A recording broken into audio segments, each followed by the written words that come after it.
বন্ধুরা, আজকে আমি কি রেসিপি নিয়ে চলে এসেছি। রেসিপিতে আজকে আমি কুলের আচার বানিয়েছি। এই কুলের আচার আর স্কুলের সাথে কিন্তু একটা খুব মধুর স্মৃতি সবারই জড়িয়ে আছে।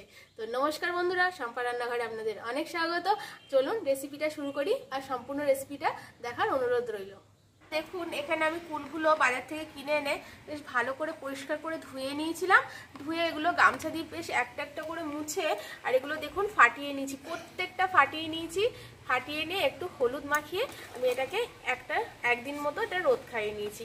ব্যাস এইটুকুনি স্টেপই আমি করে নিয়েছি বন্ধুরা। কুলের আচারের সাথে আমাদের কত স্মৃতি জড়িয়ে থাকে বন্ধুরা। আপনাদের কিরকম স্মৃতি জড়িয়ে আছে আমাকে কমেন্ট করে জানাবেন। আমরা তো বাড়িতে কুলের আচার আমাদের বাড়িতে বানাতো আমার দিদা, কিন্তু স্কুলের ধারে যে গাড়িতে কুলের আচার পাওয়া যেত সে স্মৃতি কিন্তু এখনো পর্যন্ত মুছে যায়নি। এই কুলের আচার কিন্তু আজকে আমি যে পদ্ধতিতে দেখাবো খুবই সহজ পদ্ধতিতে দেখাবো, আর ঘরোয়া উপকরণ দিয়েই আমি করব। তো চলুন এবার শুরু করি।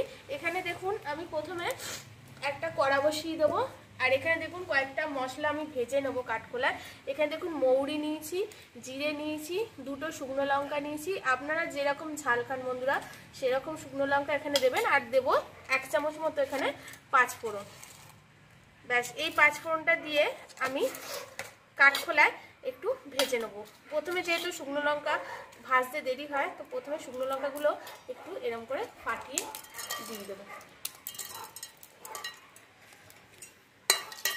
শুকনো লঙ্কাটা ভাজা হয়ে গেছে, আর এখানে দেখুন আমি সব কিন্তু 1 টেবিল স্পুন করে নিয়েছি। এই আপনার মৌরি, জিরে আর 5 ফোড়নটা, কারণ আমি এখানে 600 গ্রাম মতো কুল নিয়েছি, আর এখানে আমি 400 গ্রাম মতো আখের গুড় ইউজ করব।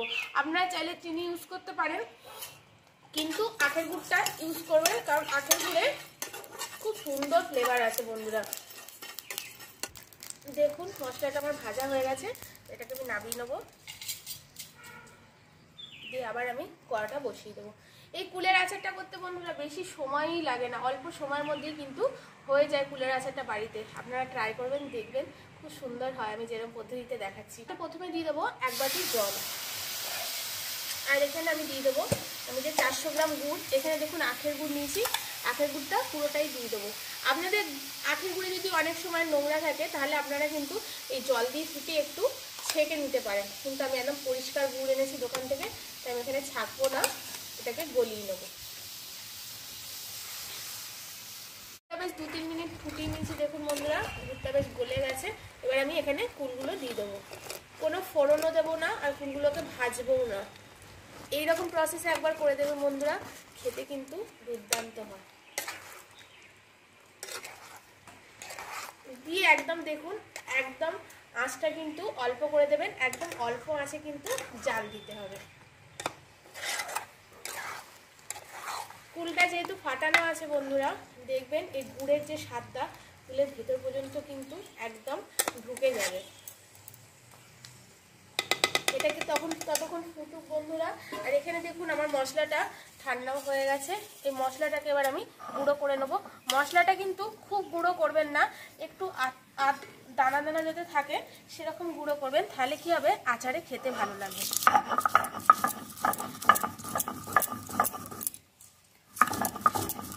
10-15 মিনিট একদম হালকা আঁচে জাল দিচ্ছি। হালকা আঁচেই বন্ধুরা আপনারা কুলের আচারটাকে জাল দেবেন, তাতে কি হবে ভেতরে যে গুড়টা থাকবে সেটা পুড়ে মতো যাবে না। হালকা আঁচে জাল দিলে বেশ সুন্দরভাবে কুলের দেখুন একটা রস বেরিয়ে এসছে, তার জন্য গুড়টা দেখুন একটু অন্যরকম স্ট্রাকচারে এসে গেছে, নাহলে কিন্তু পুড়ে যাবে।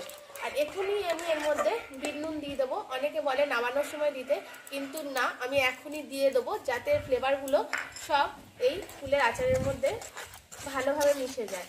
আর এখনই আমি এখানে মশলাটাও দিয়ে দেবো, যে মশলাটা আমি ভেজে গুঁড়ো করে নিয়েছি, আর অল্প একটু রেখে দিলাম উপর দিয়ে গার্নিশ করে দেওয়ার জন্য।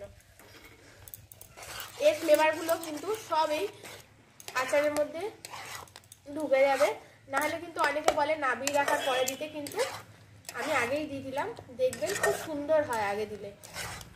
দেখুন এটাকে আমি টোটাল 20 মিনিট জাল করে নিয়েছি, আর এরকম স্ট্রাকচারে দাঁড়িয়ে গেছে দেখুন একদম এরকমভাবে। যদি এখন গুড়টা পড়বে তখনই বুঝতে পারবেন এটা হয়ে গেছে। আর দেখুন এখানে ফেনাটাও আসছে না, কিন্তু এটা গুড়টা ফুটছে তখন ভাববেন এটা হয়ে গেছে। 20 মিনিট জাল করলেই কিন্তু, আপনারা যদি গ্যাসে করেন তাহলে মিডিয়াম টু লো আঁচে করবেন, দেখবেন হয়ে যাবে। এটাকে আমি নামিয়ে এখন ঠান্ডা হতে দেবো।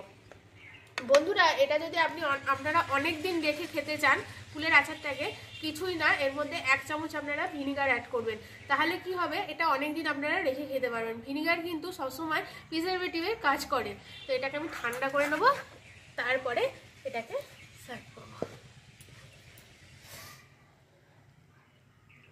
500 গ্রাম কুলে দেখুন বন্ধুরা আমার কতটা আচার হয়ে গেছে।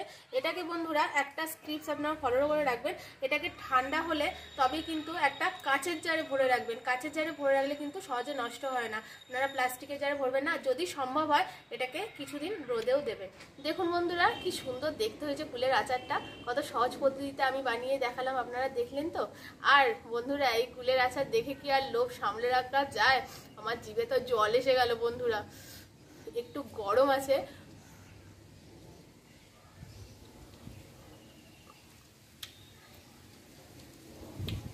স্কুলের দিনের কথা বন্ধুরা মনে পড়ে যাচ্ছে। এত অসাধারণ হয়েছে বন্ধুরা খেতে,